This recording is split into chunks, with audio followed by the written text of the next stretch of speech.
We had a pretty large bang associated with the caution and warning now.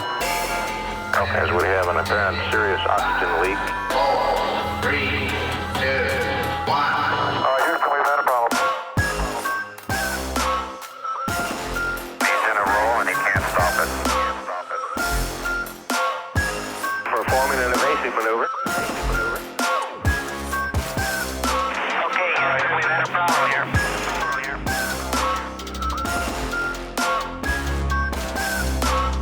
I think we need to do a little more all-weather testing. Welcome to space.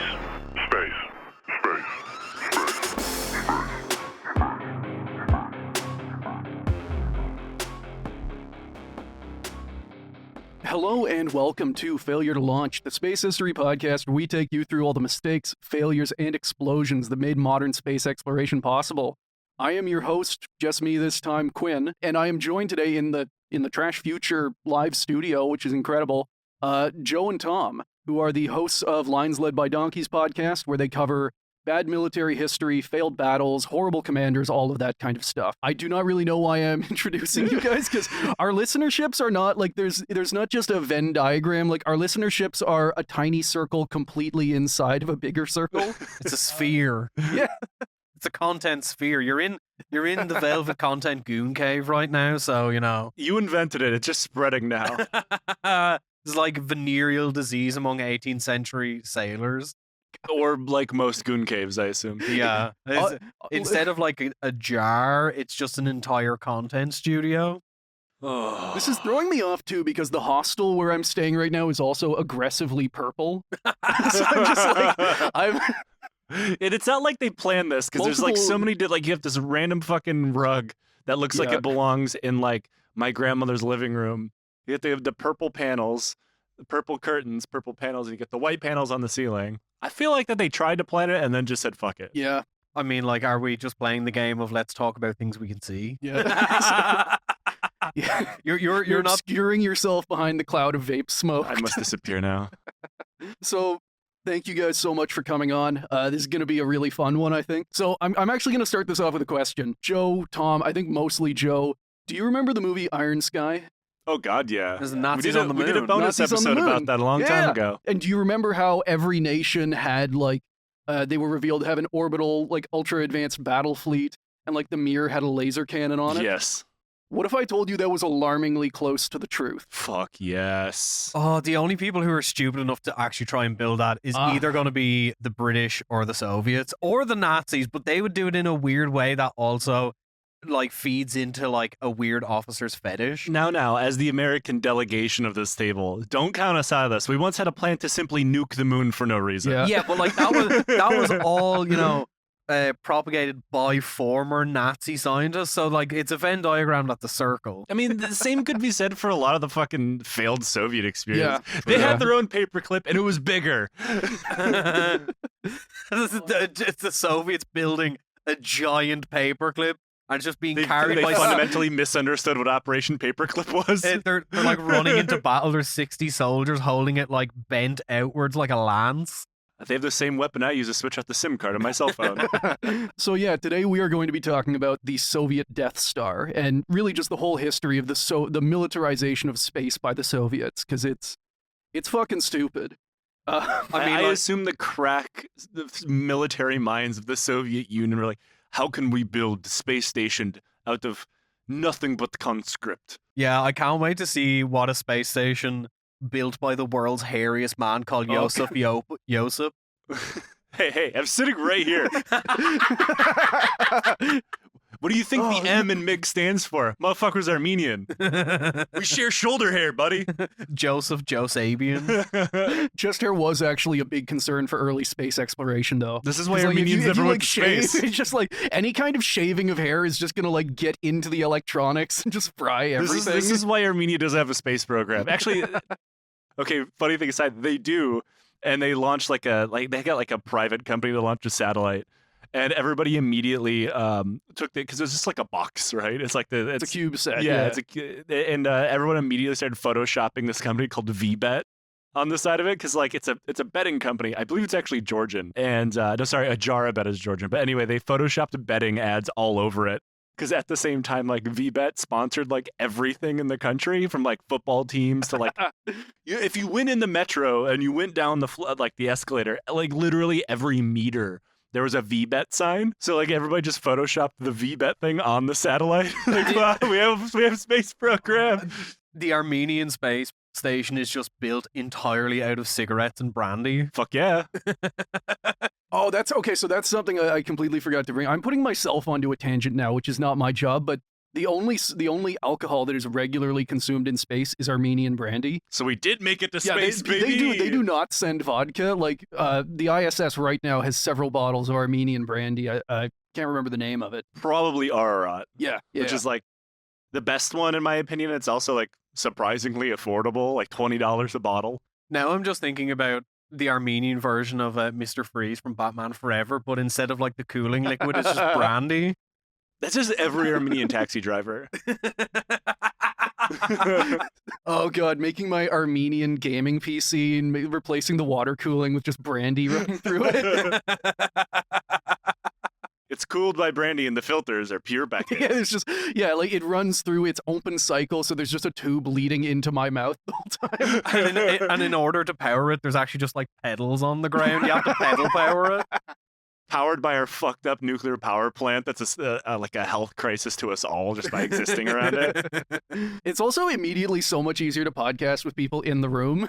It's kind of weird. Yeah. Yeah. Like we recorded an episode of our show in here yesterday, and I was like, I kind of forgot what this was like. Normally I exist in this weird content cupboard that only I sit in, and I yell at voices on the computer. Yeah, your neighbors just think you're going insane over there. I assume so, yeah. Yeah, I think this guy next door, he's really schizophrenic. He keeps talking to himself. He's just yelling about goon caves all the time. He's talking about jilking. And for sourcing for this, I'll mostly be using the book Buran Energiya by Bart Hendrickx and Bert Vies. Bert Viss, whatever. Along with a handful of websites and space history blogs. As always, all links will be in the show notes. The first thing to go over with this story is that the Soviet space program as a singular thing didn't really exist. Not something like NASA. It was actually a bunch of competing groups called experiment and design groups, or OKBs. We must get to space first, or else that gay pedophile Piotr from Vladivostok's going to get there first. Like, let's be honest here, nobody from Vladivostok's building a rocket. They're not fucking leaving Vladivostok either. If you get assigned to like OKB 69 at Vladivostok, your career is fucking over. So, and what's weird is that like they ran almost a more capitalist space program than NASA, because NASA started with all of these competing, like the Air Force, the Navy, and the Army all competing, and it's why they didn't get to space first. So they made a centralized thing. The Soviets had this like every one of these OKBs basically just worked like a military contractor. Like, oh god, the Kremlin would put out a contract that say we want to go to the moon, and then all the OKBs would compete with each other to actually do that. And because of how specialized the OKBs could be, like, for example, one OKB famously made all of the engines for all of the different rockets. So if you, you could fuck each other over, and if they didn't like each other, like OKB-1, Korolev, the most famous one, he famously got in trouble with Glushko, the head of the engine manufacturer. They both got each other sent to the gulag. They both, it's the weirdest fucking thing. I'm going down, I'm taking you with me, motherfucker. They both accused each other of treason, and instead of picking one to be good and one to be bad, they just threw both of them in the same gulag, and they continue, like, other gulag guys are like, yeah, they were fucking bickering the whole time, like, they would have Imagine being the most annoying guys in the gulag. That's the most Soviet-ass problem-solving on Earth, is like, no, you both go to gulag. Hey, Comrade Korolev, you say I am gay? I say you are gay. Just breaking rocks the whole time. I will see you for our daily card game at 5. Well, you'll sit around and spit sunflower seeds on the ground for hours. There is like a kind of weird camaraderie between like being the two most annoying guys in the prison and hating each other. Yeah. Well, it's like the famous story of like the last Jewish guy in Afghanistan that got arrested by the Taliban and they let him go because he was so fucking annoying. There's like a superpower to that. They're just sitting in the last synagogue in Afghanistan calling each other gay the whole time. Yeah, they fucking hated one another. I was going to ask, was that Nate? You have to cut that. All right. So basically, yeah, the Soviet space program, it would all be put together by cooperation between a bunch of mini corporations. Corporations with their own funding streams, design philosophies, and, like we talked about, leaders who fucking hated each other. Mm-hmm. Leftist infighting. I don't believe it. Yeah. Literally doing tendency infighting. Rocket struggle sessions all around. Rockets guided by the principles of Lenin, Always going to crash into Eastern Europe. The entire rocket is built out of the world's shortest and widest Georgian men holding arm in arm around a giant bundle of fireworks. I know we talked about going to space, but instead all I'm going to do is fuck up the fringes of the former empire, but communistly this time. Audience, we will talk about it sometime, but there is just a field in Kazakhstan downrange from Baikonur that is literally just like there's black splotches all across it from all the stages they drop in it, and it is just owned by some farmer. I farm dead rockets. It ain't much, but it's a living. That's literally a way you can make money in Kazakhstan, because these rockets are all made of like fucking like titanium and really valuable alloys, so people will just go out, steal entire rocket stages. It's better than the other thing the Soviets left in Kazakhstan. Yeah. And you mentioned the gulags. A lot of these OKBs grew out of the Sharaga system, these were basically gulags for nerds. So if you were smart and you got sent to a gulag, they during World War II, a lot of the Soviet aircraft and fighters and whatnot were designed in these Sharagas, just guys like chained to their drafting Mikion tables. was sent to one, yeah. Korolev goes to one of these things. This guy we're going to talk about, Chalamet, goes to these. Like all of these guys are in prison, getting like horribly abused and designing rockets at the same time. It's kind of a minor miracle that any of this shit worked. Like, and they have to have like gotten it into their head, the prison stuff. So they're like, all of the food is prison food. All the design elements are just like scrawled onto like a random piece of paper you found. I mean, to be fair, prison food is just what you call Russian food to this day. Fair. I was going to say probably like Russian space food was just modeled after prison food. It's like, you Americans have Nutrilov. In Russia, we have Borek, vodka, all dehydrated and put up your ass before you go in the rocket. It's all just mayo-based salads. The mayo-fueled rocket. Getting a toothpaste tube full of mayo and you just squirt it into your helmet. That is more accurate than you can imagine. So, yeah, there's a lot of these OKBs. They all fucking hate each other. But for the sake of this story, we'll be focusing on two principal space OKBs. So there's OKB-1 under Sergei Korolev, and OKB-52 under Vladimir Chalamet. As the space race starts heating up in the 60s, it also sets off a rivalry that'll actually still last to today. Both of these OKBs are companies in Russia that fucking hate each other. And they're like, the two Russian rockets that are being launched right now are both like fully 60 years old and still in use. That tracks. And one of them is made by OKB-1 and one of them is made by 52, and they just could never afford to replace them. And now instead of getting in like actual argumentative beefs, they just report the other one for they have employees that haven't been drafted yet. Oh god. Audience, listen to our Uran Battalion episode about how the Russian Space Agency is just recruiting scientists to go die in Ukraine. Yeah, that episode was longer than the lifespan of a normal conscript. So yeah, we got OKB-1 and OKB-52, and Korolev and Chalamet also hate each other on a personal level. There's examples of them like fully fighting anytime they meet. Like the Chinese rocket program. Yeah, we talked about just like roving gangs of fucking nerds beating the shit out of each other. I still support that as a space program. Yeah. Put NASA to work. Not in a lab, but like in the streets. Yeah, they need to get like Burt Reynolds. So Burt Reynolds is dead, isn't he? Is he still alive? I feel like he's probably dead. If he's not, he will be. Get the ghost of Burt Reynolds to star in it, like the Soviet version of The Longest Yard. That means you could also possibly put Adam Sandler in this film. And I like that idea better. Killing a rival space scientist and then dissolving his body in hypergolic fuel. Put it in the rocket, it gets burned, the evidence is gone. The perfect crime. Perfect crime. This is why I haven't been caught yet. In space, no one can find out your murders. That does make me wonder, like, what crimes have occurred in space that we just don't know about? I don't know if it's a crime, but like the first Soviet stations, there has been a line brawl in space. It's pretty fun. You just go and throw a punch and hit the guy and you just like slowly floats away. But these guys are actually like good at 0G by then, so there's like, they're describing this fight where they're fully doing some like superhero stuff. They're putting like their feet against the walls, they're pushing off and like diving, tackling another guy. It's like full on like Chinese wushu wire combat. They're doing like Neo shit in real life. I mean, if you count contraband as crimes, then there's a shitload of contraband on the ISS right now. I wonder who's the first person to smuggle something like really illegal. Like, there's the obvious like porno mags, the liquor. That's like, all right, which one of you guys packed heroin? Yeah, dude's just like shooting up in 0G. It really affects the high because the blood can't flow around normally. Just nodding out and flying around. You're just doing like. What if Train Spotting had a higher budget? You're doing like the fentanyl slump where you're just like floating around. Well, I know that fentanyl's up there because they pack the medicine cabinet with like everything you could possibly need, and it does go missing occasionally. But this is the thing, is that like fentanyl does have an actual medical use. It is, yeah. That's the first time I ever heard about it was when I was a paramedic, and then like fast forward several years, I'm like, why is everybody screaming about fentanyl?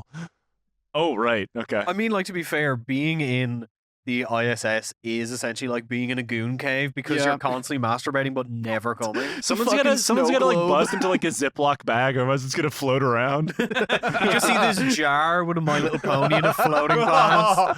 No!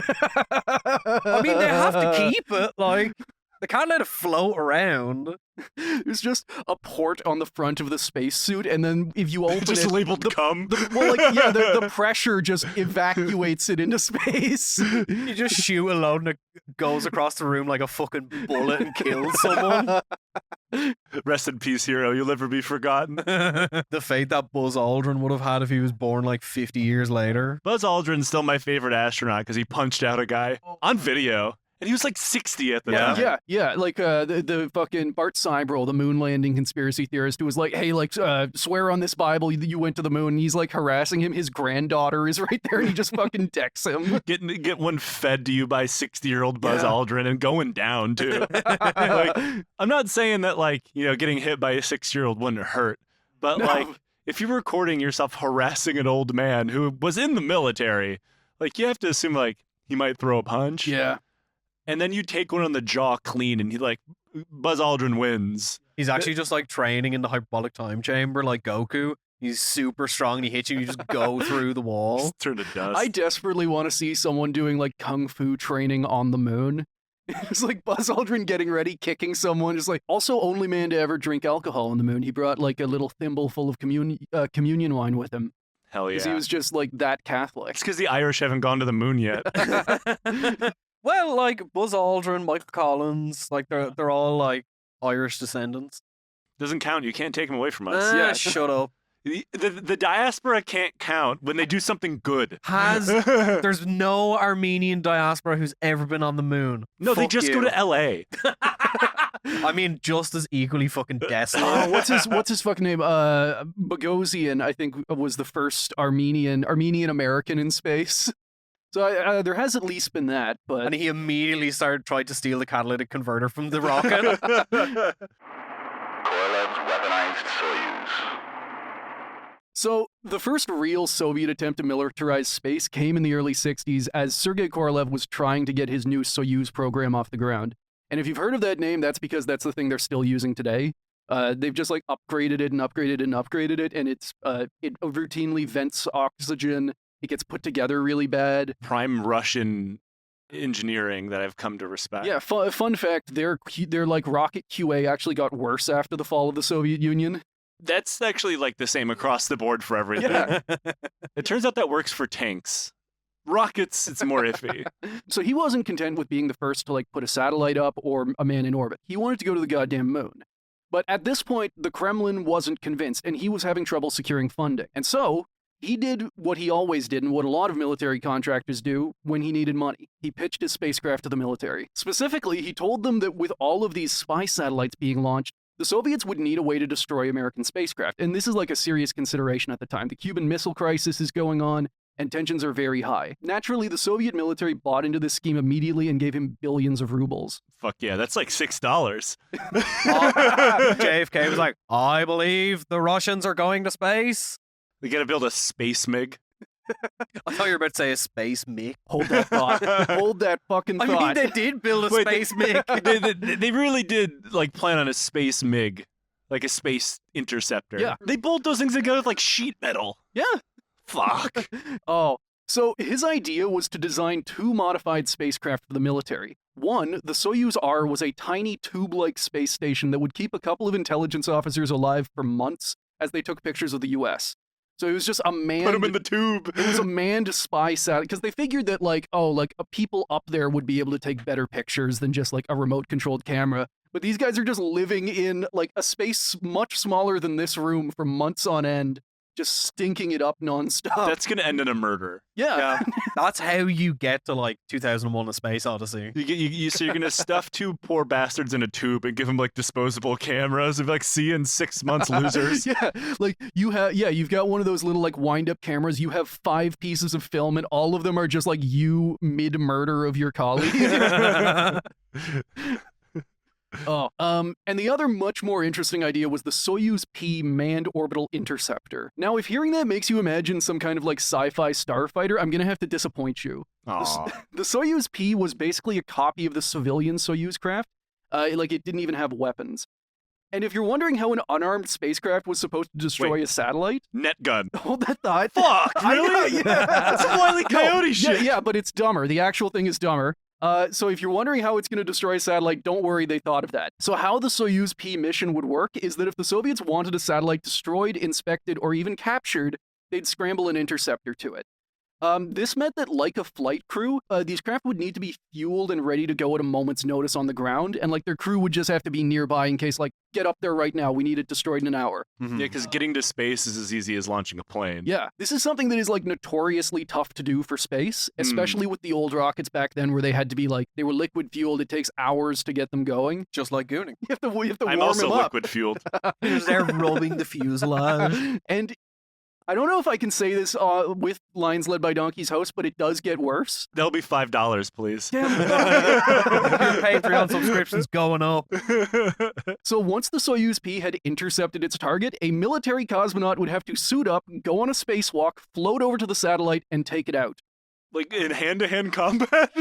Just squares up with a fucking satellite? Like, what's going on? What would your guys' Call of Duty loadout, like primary, secondary, for this guy be if he's going to take out a satellite? For fighting a satellite. We are deploying Boris to destroy the satellite. He is armed with nothing but a spoon and jar of mayonnaise. I'm going to say some kind of screwdriver and something like a space hammer of some kind to hit it really hard. Okay, so you got the second part right. Screwdriver. And I did say whenever we were chatting before that landmines would be involved. So explosives? He's going up there with a hammer and a landmine. So he's like a regular landmine?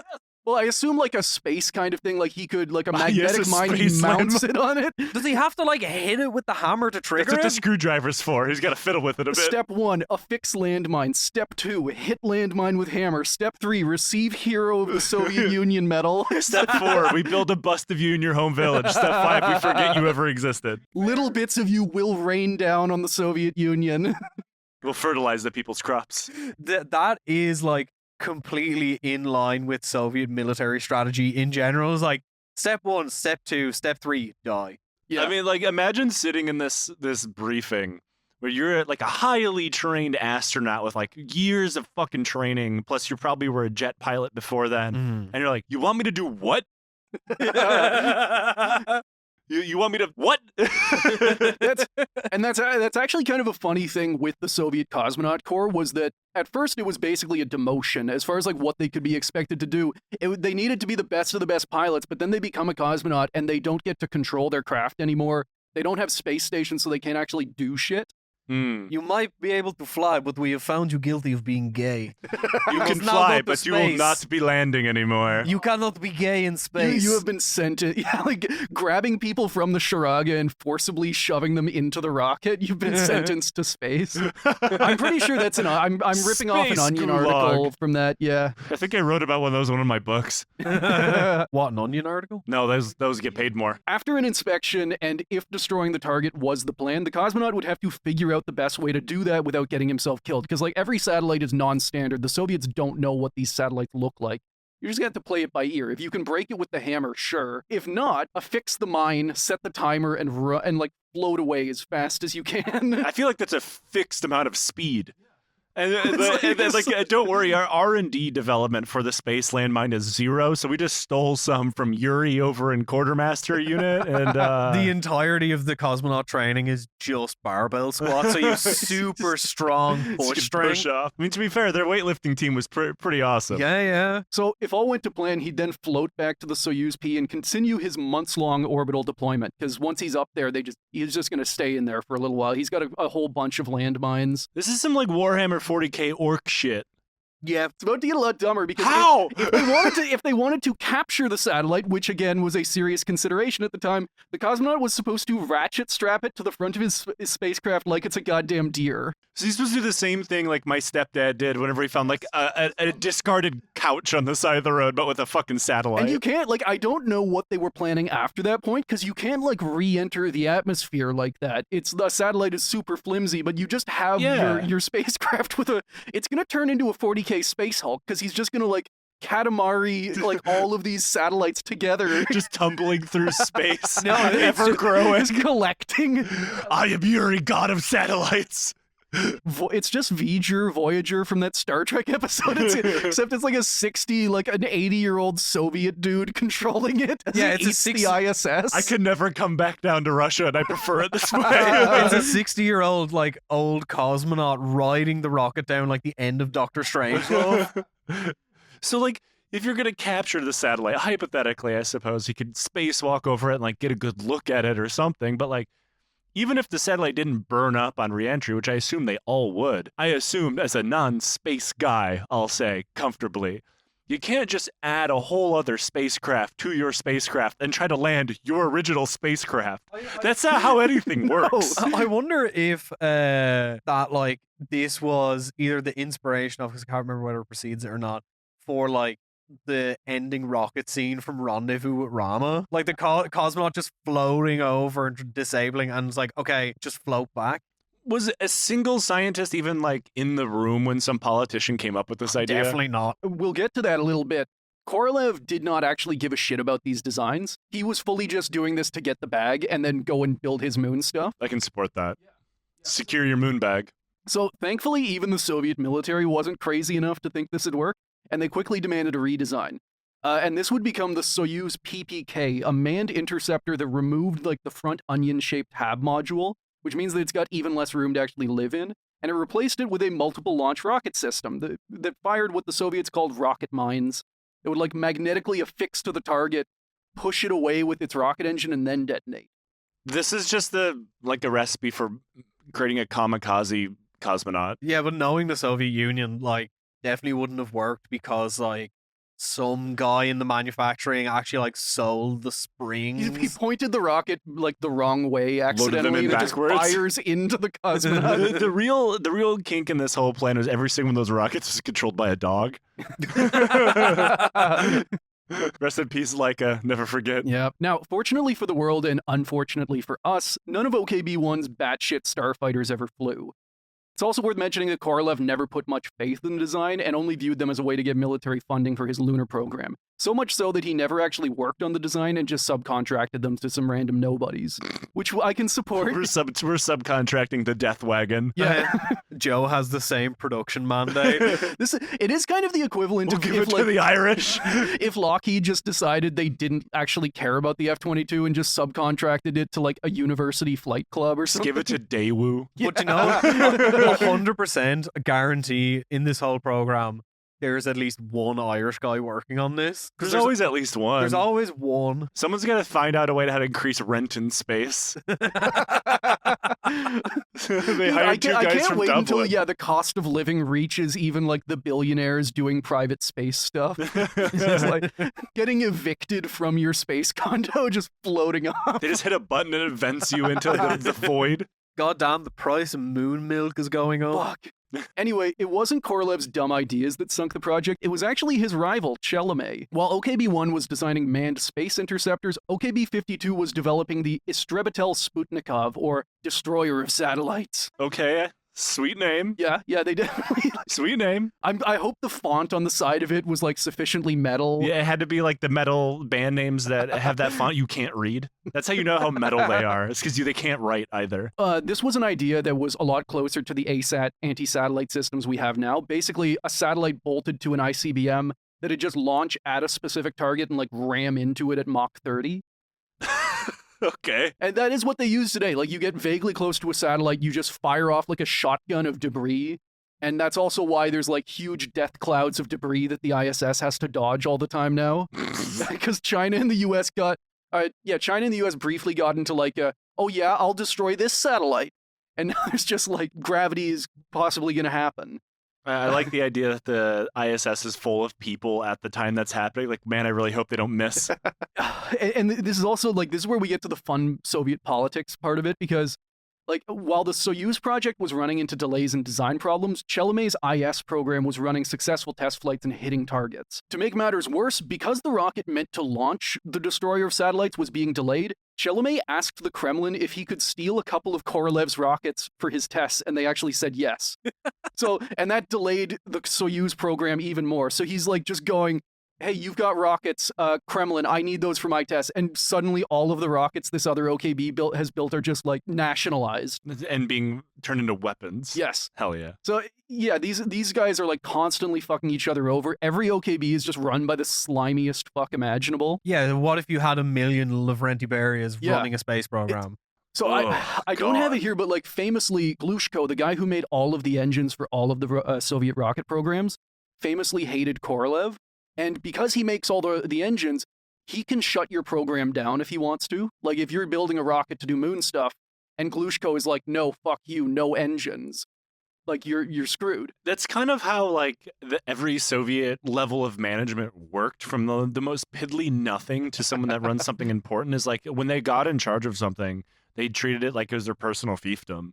And that's actually a kind of like managerial style that still exists in Russia and a lot of the parts of the former Soviet Union. Is like, you have this absolute fucking moron who, glad-handed, had privileged his way into this position. And it doesn't matter if he runs like the local DMV or like the immigration office in your neighborhood or like the military commissariat, fucking anything. He runs it like he's like a noble. And until recently, in the Russian space program, that was a guy called Dmitry Rogozin, who fucked up military procurement so bad he got demoted to being head of their space program. And then he went to Ukraine and got his ass shelled. Imagine starting off working in the space program and getting turned to dust by a fucking artillery shell manufactured in the 60s. So they found out that the shell was sent by France, so he got the debris dug out of his ass and sent it to Macron as like an own. Macron just got an own, just envelope not the way he thinks it is. with a little bit of this dude's ass in it. This is like, That's an own, but like, to him, like, bro, you started out like running the space program and managed to get shrapnel wounds. Like, that is falling so far down the ladder, you're about to be bayoneted. Yeah, but I don't want to make it sound like Chelomey just blew past Korolev with like a sensible plan and good ideas, because even if the IS satellite worked well, a lot of Chelomey's success was just down to shrewd political maneuvering, which basically meant sucking up to Khrushchev as much as possible. Unfortunately, Korolev was already Khrushchev's favorite, so Chelomey had to get creative. He hired Khrushchev's son Sergei to work for him and immediately made him a senior engineer. Now, I want to be fair, it's massive nepotism and basically bribery, but Sergei Khrushchev now is actually this like incredibly accomplished rocket scientist. He actually does eventually earn his role and be like very much a leading figure in the field. He's breaking the field of Nepo babies. Well, this is my thing, is like, everyone goes on about Nepo babies. I don't really care about Nepo babies if they're good at what they do. Like, the Nepo babies who like oh, I'm like an artist or something, and their shit is like, yeah, like it's kind of a waste. But if they're actually really good, I'm like, who really cares? It's kind of like the one of the daughters of the president of Azerbaijan has like a national gallery in Baku. She's a complete shit artist, but like spent like millions upon millions of dollars building her own gallery. It's like, well done. I think it's like was it Ceausescu's wife was the head of science? Yeah. Wasn't it because like she had no interest in science, but she hated her daughter who actually was a scientist? Probably. It sounds like a Ceausescu-y thing to do. We know how that ended. Yeah. Sometimes history has happy endings on Christmas. So for Chalamet, on top of the Kremlin, he also aggressively lobbied the military, which was starting to kind of sour on Korolev. So Korolev famously started his rocket program by talking about how this would be like the world's first ICBM. And then the R-7, the Soyuz rocket, is the world's first ballistic missile. It's clearly meant for space stuff. It uses liquid fuel. Like, if you're trying to launch a nuke at America, this thing takes like 12 hours to prep. If America is nuking you with like thousands of bombers, this thing is not going to get a shot off. Right. So the military is like, no, fuck this. We need a better rocket right now. And that's kind of where Chalamet tried to break in. He's like, whoa. I said I'd build the first one. I didn't say it'd be a good one. And the other attempts to make this, like the R-16 rocket famously explodes on the pad and like kills 100 people. Yeah. Because they're trying to like work with them with like the most hazardous fuels imaginable that'll asphyxiate you, melt you, light you on fire, crush you with pressure, give you cancer all at the same time. To the point like no one's sure what will kill you first medically. Good news, it's the fireball. So Chalamet tries to get into this by like filling a gap with his new, he calls it the UR-200 missile, which means Versatile Missile 200. What made it versatile is that it could conveniently launch a lot of other Chalamet projects like the IS. So the military like may as well just pick all of those as well. Like we have this rocket that can launch all the Chalamet brand registered trademark stuff. So just buy all the rest of it. Like, again, this is just like all of these like slimy fucks doing like corporate company shit. Right. For the Soviet military. Unfortunately, things didn't really work out for Korolev or Chalamet. OKB-1's Soyuz P starfighter program was shut down in 1965 in favor of Chalamet's IS unmanned satellite killer. However, Chalamet then got out-politicsed by a different rocket scientist named Yangel, who was building his own rocket to compete with the UR-200. For reasons that no one is completely sure of, even his own son, just a few days before he got cooed out of power, Khrushchev went to Kazakhstan to watch a test launch of the UR-200 and this competing rocket, the R-36. Quote, in the wake of the visit to Baikonur, Khrushchev made the decision to terminate the UR-200 project in favor of the R-36. In his memoirs, published in 2000, Sergei Khrushchev still pondered the question why his father preferred Yangel's R-36 to the UR-200, saying, I don't know why, since the rocket seemed almost identical. So, he's working on this cool rocket. His dad shows up, congratulates him, shakes his hand, cancels the project immediately, and then a few days later gets cooed out of power. It's just like, nice. So in the end, what would happen is like Chalamet's satellite killer would get bolted on to the competing R-36 rocket, and that is what the Soviets, that's what Russia is still kind of using to this day. They just put these things in silos and have not used them in 50 years, so they're just sitting around Moscow, technically ready to go. I have a feeling if they hit the go button on that, it would just make Moscow glow. Just like crater the size of Ukraine in Russia. It'd cut a hole to the center of the earth and kaijus would start coming out of it. They may just have Pacific Rim. The throw is in Moscow. So I know that was a lot of acronyms and code names and this guy scheming this guy, but I wanted to go into detail just to give you an idea of like how fractured and political the Soviet space program was. Militarized Almaz stations. Now, the IS satellite killer wasn't Chalamet's only attempt to put weapons in space. And I want to be clear, this isn't just a him thing. All through the 50s and 60s, both the Americans and Soviets were dreaming up ways to militarize space because that just seemed like the reasonable thing to do back then. There was a lot of debate between governments and bureaus, but none of this was about whether space should be militarized. It was just which kinds were better. Quote, space designers in the US and the USSR considered a whole spectrum of manned military spacecraft, including orbital bombers and interceptors. However, ultimately, automated systems proved to be cheaper and more reliable means of deploying weapons in space. Still, the use of human eyes and brains seemed promising in space-based intelligence. Proponents of manned space espionage argued that the presence of people in Earth orbit, armed with powerful reconnaissance tools, could provide careful selection of targets and quick reaction to fast-changing developments on the battlefield. This is presumably ignoring the fact that you're orbiting like 40 minutes around the Earth, so you're not exactly looking at any one place for long. Yeah, they still gave it a go. Hey, listen, sometimes you don't know until you give it a try. Yeah. And if the military's interested, all of these OKB guys are not going to say no. They're going to take their fucking money. Yeah, they're doing the equivalent of, for most men, the sexual adventure of getting a finger in the bum. You don't know it until you like it, until you try it.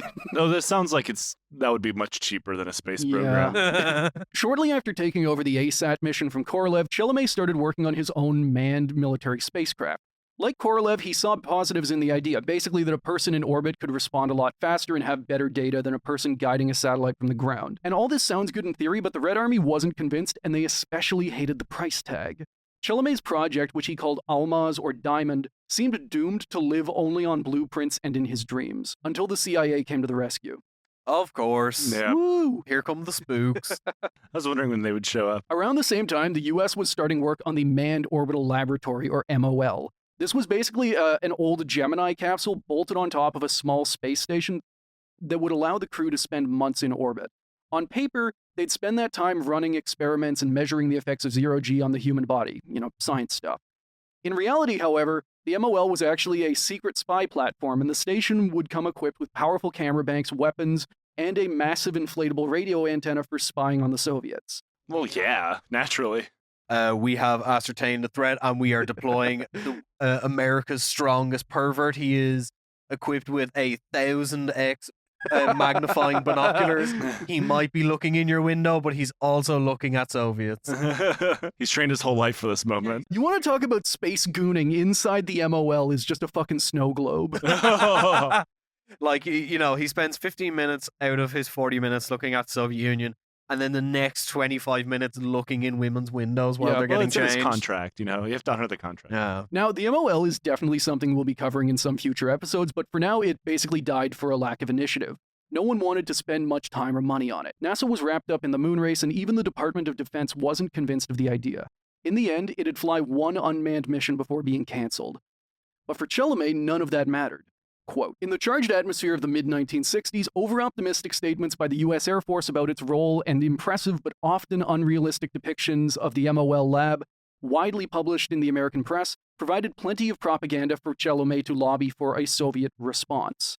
So, he just does the thing that happens over and over in the Cold War, which is like one side releases some big propaganda about how cool they are, and the other side, whether cynically or actually, takes it seriously and just goes like, fuck, they're doing it, we gotta do it, give me money. Yeah, that's how you secure the bag in the Cold War. Yeah. This is famously why America winds up with a shitload of bombers, is because the Soviet Union tries to do some Maskirovka shit and pretend like we actually have hundreds of bombers. Look, they fly the same bomber over the same crowd over and over. And America doesn't buy it, but they still, the public does. So they're forced to, buy thousands of these bombers.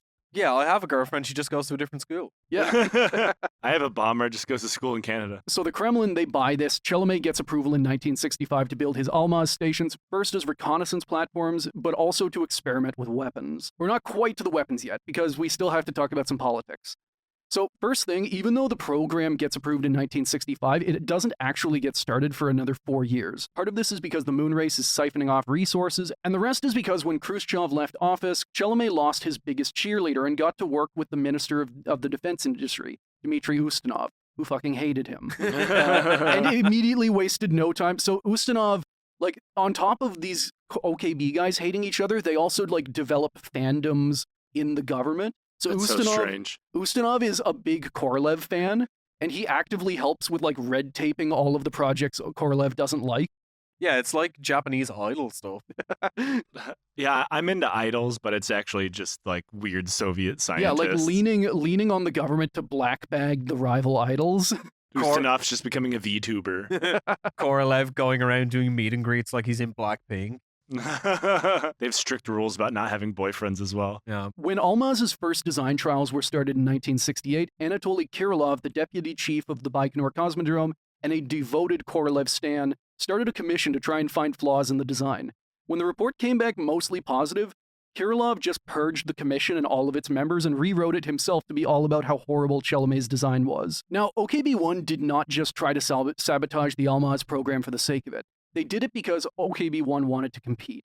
When Apollo 11 landed on the moon in 1969, it effectively killed the Soviet moon program, which was always handled entirely by OKB-1. So losing the moon race basically put them out of a job. And so, when they were looking for something else to do, they noticed a rival OKB working on space stations, and they wanted a piece of that action. Now, as a side note, the head of OKB-1, Vasily Mishin, who we will talk about, hated this idea. He was the guy who had replaced Korolev after he died from hernia, and was a massive disciple of Korolev's vision. He wanted to keep going to the moon, basically. He argued, even if we're not first, we put all these resources in it, we have to. Which kind of makes sense. But, and this is where it gets fun, a rogue faction of Soviet rocket scientists in OKB-1 disagreed, and they decided to make this happen whether their boss agreed it to or not. While Mission was on vacation, they went above his head, they went to his boss, and gave him a proposal for a program to cheaply and quickly build a fleet of space stations using off-the-shelf parts. I went down to the hardware store, boys. I have an idea. Building a rocket out of reappropriated IKEA furniture. Now, you might be wondering where they plan to get off-the-shelf space station parts from, considering that no one had actually built a space station yet. And their idea was just to steal from the Almaz program, to kind of get them back for the rockets that Chalamet had stolen. It's off the shelf. Well, it's off someone's shelf. Fuck 'em. Quote, they aimed to cannibalize the hardware developed by Chalamet's collective for the troubled Almaz program and build their own station outfitted with recycled systems from the Soyuz spacecraft. And this project would eventually become the much more famous civilian Salyut stations. So this is where the orbital line brawl happened. And where, 3 dudes died in space. In the end, both projects got the green light in 1969, meaning that the USSR had 2 independent and competing space station projects, of which Salyut was somehow given high priority right off the bat. It was even decided to make the Almaz program secret and credit every launch as being part of the Salyut program, which also meant giving OKB-1 all of the credit for all of the launches. Of the 7 Salyut stations launched between 1971 and 1982, 3 of them were actually these secret Almaz stations. Now, that's some politics, but we're here to talk about weapons. Of the 3 Almaz stations, Almaz 2 is easily the most interesting. Almaz 1 failed shortly after reaching orbit when it got shredded by the exploding rocket stage that had actually just put it in orbit. So it gets into orbit, it detaches the stage immediately detonates and just it's gone. Thankfully, the stations were launched unmanned. Almaz 3, the last one, got a few crews who performed some military experiments, but they mostly just did space experiments like looking at the fish in the aquarium, which apparently handled space good. Wait, fish are okay in space? Yeah, I assume if you keep them all in the water, they might have some trouble swimming around, but they still got, they can still do their stuff. Yeah, I mean... They can still fish. Yeah, I mean, also, I suppose, fish's organs are designed to be suspended in water, so... Yeah. I mean, as long as they have water to swim in, I don't think they fucking notice where they are. Yeah, just putting, a fairground fish in a bag on the rocket. I'm more surprised that, even though these were military space stations designed to do, secret military Black Ops shit, they still put some actual science experiments. Or maybe it was for, morale, that they just gave them Mr. Fishy. Did they have to enlist the fish into the Soviet military first? Oh, fuck. When the fish dies, where does it float to the top of? Oh, no. Oh, shit. We've broken the system. Maybe it just stays in the middle. Having to sadly vent Mr. Fishy to the void. giving it a full Soviet, military funeral. We cannot allow this fish to re-enter and be found by the Americans. One of you's gonna have to eat him. Comrade Fishy, your sacrifices will never be forgotten. Press F to pay respects at Comrade Fishy's funeral. That's the first Almaz and the third one. Almaz 2 did not have an aquarium. It had a gun. A 23mm Richter R-23 autocannon literally ripped off a Soviet bomber near Baikonur, was bolted to the skin of the space station and given the codename Shit 1, which means Shield 1. That just lines up very well. I'll show you a picture of it. But why? Oh my god. For shooting stuff. Did it work? Yeah, they test fired it. In space? Yes. Fuck yeah. Firing a gun in space or underwater isn't that difficult because the bullet has its own fuel and oxidizer and it's all airtight. Yeah. Okay. So firing in space isn't a problem. Because the idea of Almaz was that they'd be military reconnaissance hubs, if a war ever started, they'd probably be priority targets for the Americans, who were also building their own anti-satellite and space interceptor shit. Yeah. The Soviet solution to this problem was to give it a big gun to shoot at anything hostile that floated nearby. So, like, the idea was they would just be able to intercept the ASAT as it was coming at them at Mach 30. My comment of them slowly turning into Warhammer 40k orcs is still kind of tracking here. Now, there were some problems with the design. Like, the gun didn't gimbal. It was just bolted to the skin, so you had to actually, like, aim the whole station. a problem fixed in military vehicles in World War I. And also, it is just bolted to the skin. There isn't, like, a mounting bracket or anything like. And the skin of a space station is very millimeters thick. Mm-hmm. So when it fired it, there's probably a real possibility it's going to fuck up the whole space station. They were not able to fire this thing a lot because they were worried, like, the wear and tear. If it wore too much, it would just, like, rip the entire thing off and vent That's what the I was going to station. say. Also, once you got it pointed in the right direction, it did not have a gun sight. You'd have to peek out the window and kind of eyeball it. Peek out the space window. Yeah, and again, the thing that is coming to kill you is moving at Mach 30 relative, and you're just like firing blind at it with a fucking anti-aircraft gun. Just gonna fucking wing it into orbit. That if you fire too many times, and this is also space, so like heat is going everywhere, this gun is either going to melt or it is going to rip a hole and like vent you. And if there's one situation in which winging it isn't a good idea, it's everything to do with space. Yep. So in the end, the shit one was never fired in anger, but it was fired for tests 3 times, and it apparently worked well, but not well enough to ever use it again, so they scrapped it. The coolest weapon of this era never actually got to fly. Learning lessons from Shit 1, the Shit 2 was a space-to-space missile. Basically just a space sidewinder. Shit 2, even shitter. Here's a picture. It may be kind of hard to see, but like, it's a rocket stage and this huge fragmentation charge mounted on top. And was this also just eyeballed it? Like, there's no sights on this one either? This one, like, the front of it is an active radar tracker. Like, I guess it's closer to an AMRAAM, because it has its own radar. It is able to track the target, move towards it, and detonate when nearby. Mm-hmm. And the idea was, like, this thing just fit in a tiny little container, so you could theoretically mount this thing on anything. It had its own, it didn't rely on radar or any kind of special hardware from the spacecraft. It was just kind of like modular. So it was 1 meter long, it had a range of 100 kilometers, its own radar guidance, and this like weird fragmentation warhead made of 96 tiny rockets, which also doubled as the missile's second stage. So the bomb part, it would kind of be continually detonating to push itself along and guide itself in a weird way. It's pretty metal, Yeah. not gonna lie. This bomb is propelled by more bombs. By bomb. Yeah. The idea was that the rockets would all burn together and direct the missile, and like the detonation would just be them disconnecting. So they'd have all these rockets that are continually burning, and then they just let go of them. And that's the explosion. It doesn't actually detonate, it just sends a bunch of mini rockets free all over the place. Oh, okay. While the first test was meant to be just 2 missiles on a space station, if successful, there were plans to bolt the Shit 2 onto any spacecraft where it'd fit. One idea was to load a Soyuz with a bunch of them to effectively like remake the Soyuz PPK, a manned anti-satellite interceptor. Fortunately for the world, but unfortunately for me, the Shit 2 never got to fly. The station that was meant to test them, the Almaz 4, died when the program lost its funding. And both the Almaz 4 and the Shit 2 are still in a warehouse in Moscow today. Free my shit too. Fire it into space. I still want to see if it works. To be fair, I think we're like 3 months away from them trying to fire it at Ukraine. Yeah, they're going to attach it to a T-55. It's actually funny. So the Shit 2 was developed in Ukraine, and that method of guidance is used by like a modern Ukrainian missile, where like it has these little rockets on top that like burst fire in different directions to guide it. Oh, Interesting. Soviet orbital battleships. Okay, this part I've been very excited for. So far, we've talked about space stations with guns and space-to-space missiles. The wildest idea was probably having a cosmonaut, smash a satellite with a hammer or blow himself up with a mine.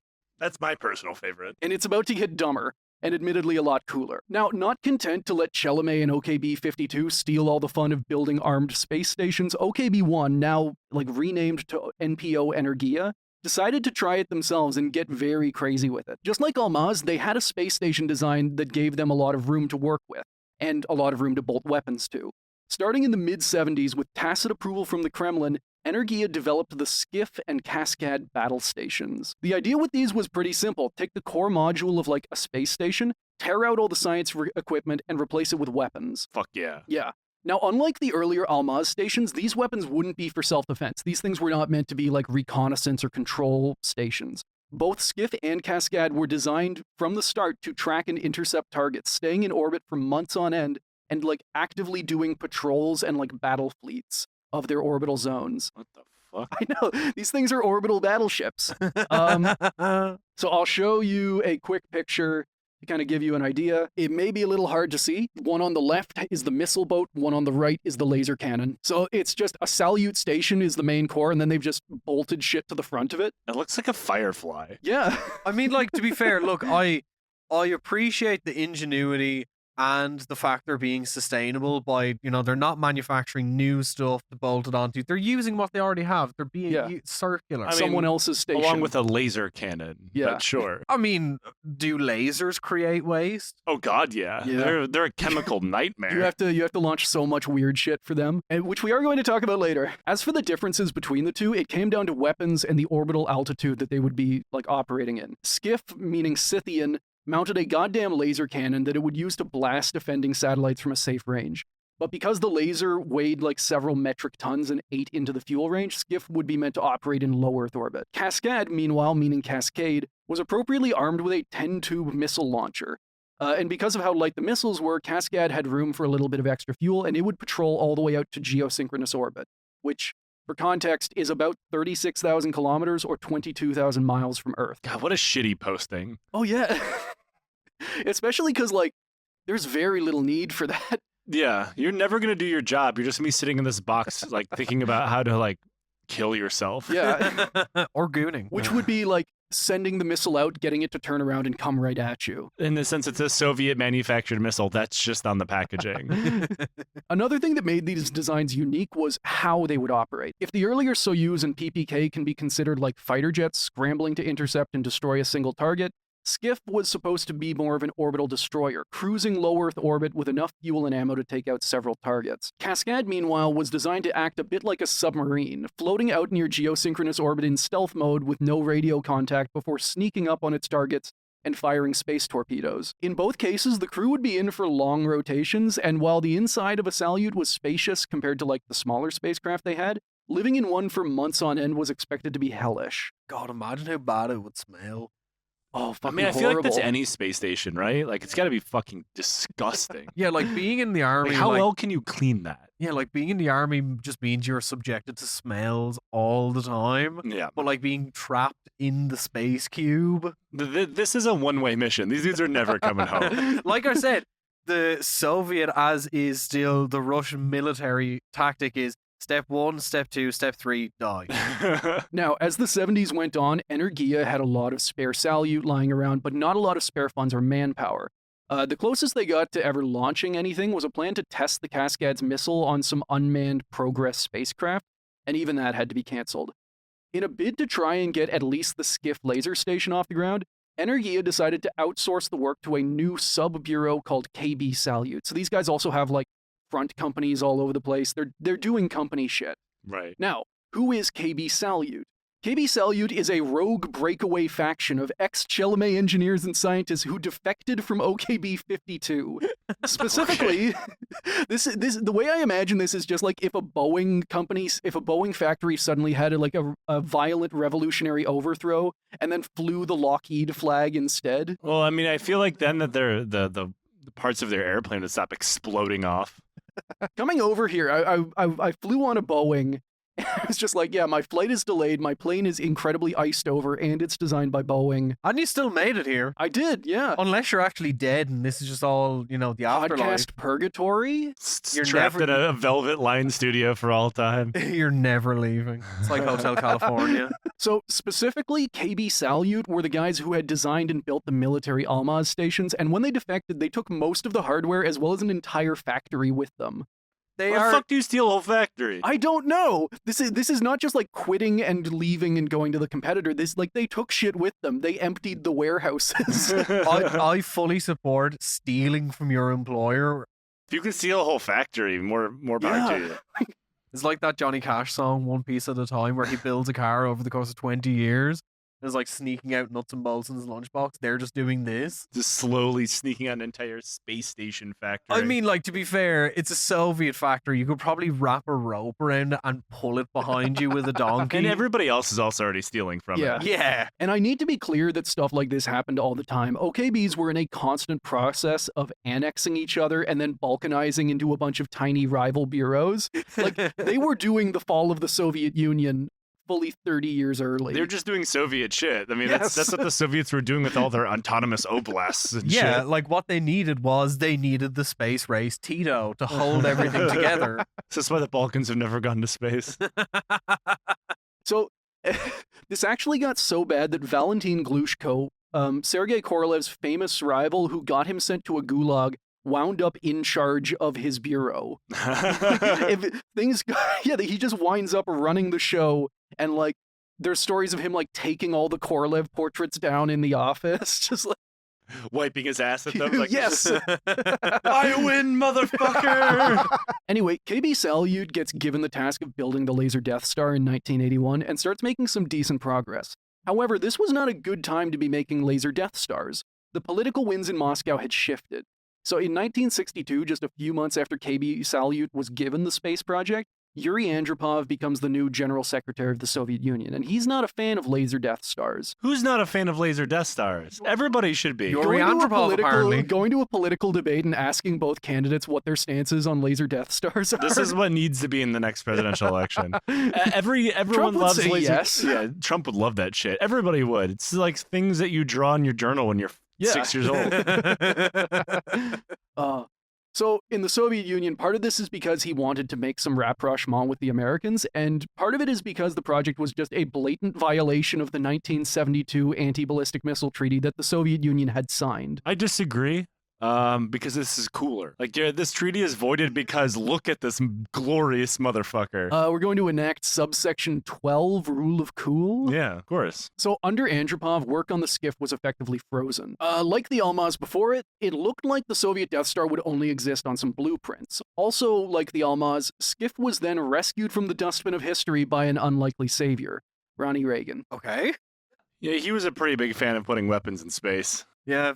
Listen, Ronald Reagan did one good thing. Die?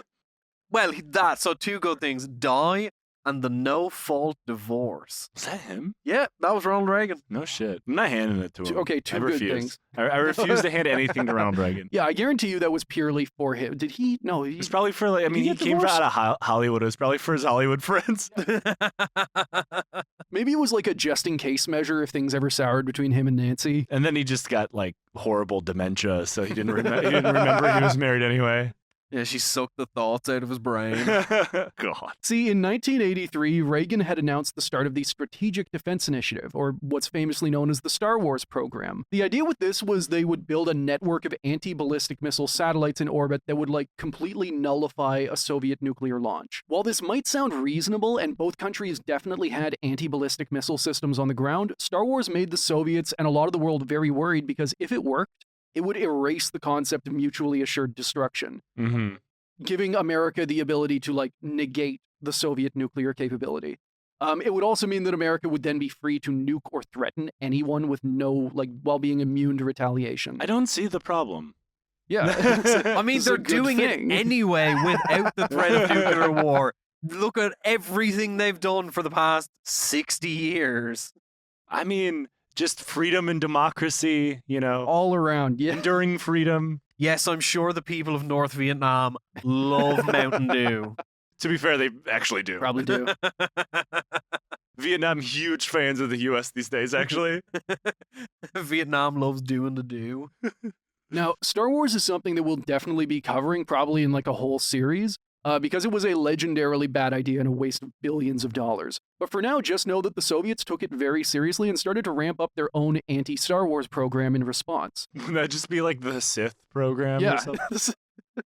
Well, we've got the shit program, so Sith isn't too far from that. The anti-Star Wars program would be like the Babylon 5 program. Yeah. Or something. Yeah, the Sith program, they're just like, okay, you can copy my homework, just change it up a little bit so it doesn't look the same. So this was made a lot easier in 1984 because Andropov died and was replaced by Gorbachev, who was Like, despite his modern reputation, he was really into militarizing space back then. Flushed with cash and with approval from the Kremlin, KB Salyut was then ordered to build and launch the Soviet Death Star. The Soviet Death Star. Now, with the funding also came a change of mission for the military stations. Where the first goal had been to patrol multiple orbits and destroy the American satellites and missiles, the program shifted entirely to countering American Star Wars program and blowing up its anti-missile stations. Because the Americans weren't going to deploy any of their stations to high orbit, the missile-armed Cascade was scrapped entirely, and because of how many American stations the Soviets believed would soon be launched, the laser-armed skiff needed a major redesign. Quote, for the laser project, KB Salyut came up with an entirely new design, namely a 40-meter-long, 95-ton object that would be built at the Khrunichev factory and launched by the Energiya rocket. The engine section would be a modified functional cargo block, the main part of the transport supply ships, originally designed by KB Salyut to transport crews and cargo to the Chelomey Almaz stations. So, that's a lot of a techie way of saying that, they're going to build the biggest, dumbest thing ever launched in human history. And before going any further, I want to give some context on just how huge this satellite was. 40 meters long and 95 metric tons makes it heavier than the American Space Shuttle or the entire Skylab space station. Oh my god. It was roughly the size and shape of a small submarine.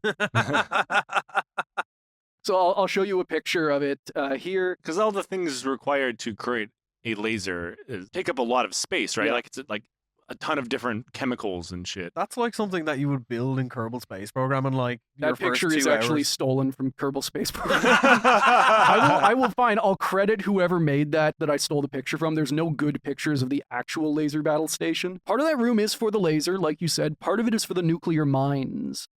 The what? Which we will get to. Now, unfortunately, KB Salyut started immediately running into problems. We're at 1984 at this point, and the Kremlin wanted skiff launched by the end of the 80s. So this is an incredibly tight timeline. Even if the engineers could reuse a lot of old Salyut and Almaz hardware, the laser was far behind schedule, and they still didn't have a rocket that was even capable of launching it. And I want people to pay extra attention for this part, because it gets a little complicated with the names and acronyms. Even though it's a new spacecraft from the old skiff, KB Salyut's planned 95-ton Death Star, they keep naming it Skiff anyway. But to meet the Kremlin's deadline, they came up with a stopgap measure named Skiff D that'd fly with a smaller test laser the Soviets were already testing on aircraft. So this is you've seen the pictures of the 747 with a laser bolted to it? Yes. The Soviets have that. They have one of them.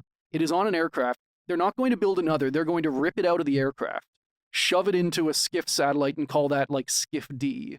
I love the idea. Sure. I love the idea that this rolling into the 90s meant that fucking Boris Yeltsin got to be in the cockpit with the laser, and he's been blackout drunk for a month. Just doodling onto the earth with He's the laser. What does this big red button do? He's just trying to get more Domino's pizza. He's coming out and falls over and sets off the laser and it kills 100 people. Famously, he's on the passed out drunk in in the front lawn of his house in Washington D.C. when he was staying there. Yeah.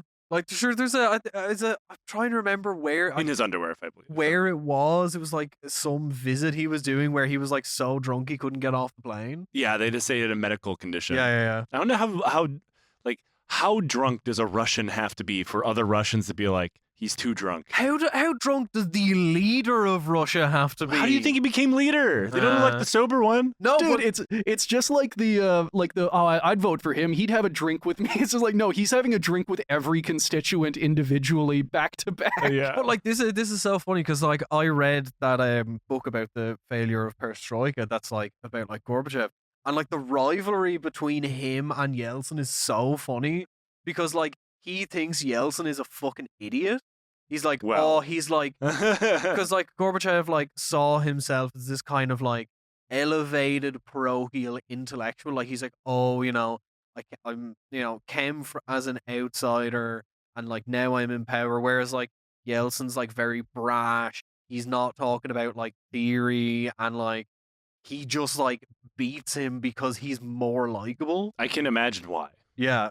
So in the end, Skiff D would have 2 test flights. Skiff D1 would fly without the laser to test all the other systems, while Skiff D2 would use the small laser that they ripped out of a plane. and it would launch some own targets and whatnot to shoot at. Mhm. So we're already cutting the plan down to meet some deadlines. And it's about to get a lot dumber, because in 1985, before even the simplified satellite is ready, KB Salyut is ordered to launch something, anything, on the Soviet Union's fancy new rocket, the Energiya, and also to meet a holiday, which is our favorite thing on this show, which is, wouldn't it be nice to have something for the holidays? Yeah, and they love rushing complex programs to get stuff out for Christmas, and then it explodes and kills people. Hey, listen, it's near the end of the Soviet Union. It's the only thing they're getting for Christmas. Now, we will definitely be talking a lot more about the Soviet space shuttle program Buran and its failure, but for now, it was basically designed to match the American shuttle with a few key differences. The main one is that how the engines are set up. So in the American space shuttle, it's got its own main engines, and the big orange tank is just fuel. The Soviet system was a little different. They put the rockets on the booster, and they just bolted the Buran shuttle to the side as payload. So what this meant is that the booster, which is named Energiya, could fly by itself, carrying other cargo than the shuttle. So what happens is, in 1985, the shuttle is not ready, or they can't launch it, so they have this booster sitting around they need to use, so they just go to this other company and just say, hey, you have a payload, launch it now or this rocket goes to waste. So the payload is not ready. They haven't even got the laser off of the plane yet. So they have to launch an even more cut down thing called the Skiff-DM, with the M standing for dummy at this point, which they gave the name Polyus. Basically, in the rush to meet the Kremlin's timeline, KB Salyut had to dumb down their design twice. Even though Polyus had some basic targeting and sensing equipment, it didn't have the laser, it didn't have fuel, it didn't have turbo generators, and the interior of the satellite was so empty that the Soviets offered just a bunch of universities the chance to fly their experiments on the Hyper Death Star, just to fill up space and add mass. They added like a load of concrete, like it had to have the same mass as the final thing, like reach 95 tons. And eventually they're just like going to kids like, yo, do you want to like throw something in there? Have at it. You want to be a fucking cosmonaut, kid? Get aboard. Get in. They're like 2 weeks away. We're going to concrete you in. Getting jumped in as a cosmonaut. You just have all these prisoner scientists kicking the shit out of you. We talked about getting rid of the bodies, like fully, like putting someone in concrete shoes, throwing them in the Skiff-DM, and then just launching it. Then our favorite thing happened again. Soviet politics. See, Gorbachev was still trying to play the peacemaker publicly and convince Reagan to cancel the Star Wars program. And he didn't want to be called a hypocrite because his country was building an orbital death station. Quote, clearly under political pressure, the state commission in charge of the flight decided in February to cancel all the battle station-related experiments, namely deployment of the targets, tests of the laser pointing mechanism, and release of the xenon and krypton gas. So, like, it had a bunch of these, like, very minor experiments that they have ready.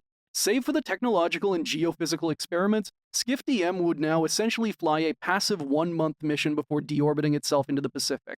So it is further dumbed down. They can't even use, like, the very limited shit they have. I love when I deorbit myself into the Pacific. So in spite of all of these challenges, Polyus was delivered to the Baikonur Cosmodrome in mid-1986, having been virtually built from scratch in less than a year, which in rocket terms is incredibly quick. Mm-hmm. Because of technical delays, it then sat outside, unprotected in the Kazakh desert for 7 months. That seems bad. Which does not do favors to rockets. Great for the farmers, though. Yeah. Then, so after it gets mounted to the rockets, further delays meant that the whole rocket assembly spent 3 months exposed on the launch pad, surviving temperatures between -27 and +30 degrees Celsius. Rockets famously very weather durable. Oh, well, it's kind of hard to tell from this picture. It's covered in snow. That's bad. Now, the reason that was delayed was so that Gorbachev could come look at the rocket, even though he really didn't want to. When he showed up in early May, he pretty much spent the entire tour shit-talking the rocket and the whole idea of militarizing space, even though it was his idea, before reluctantly telling KB Salyut that the Kremlin had approved the launch. And while KB Salyut was hoping that delaying to let Gorbachev visit will, like, earn them some political brownie points, like he gets to see the rocket and see how cool it is, it wound up being a horrible idea. By delaying until mid-May, the engineers had given themselves an incredibly tiny launch window. Flamingo breeding season was fast approaching. What? and if they did not launch, and if they did not get the rocket off the ground before those birds started banging, the program would be stalled again. The space program was defeated by flamingos? Yes. Fucking flamingos. Why were the Soviets so worried about fucking flamingos? It's because of, like, environmental concerns, and also because the breeding, like, location is very close to American territory. So basically, where the rocket is. They have two options for like where to launch like in the direction and whatnot. One of them is going to land in the flamingo breeding zone and just drop like 100 tons, like several hundred tons of liquid death on these flamingos. Like their option is either do a good launch, do a bad launch right now, or risk blowing up flamingos. Or creating the lamest superpower of all time, Flamingo Man.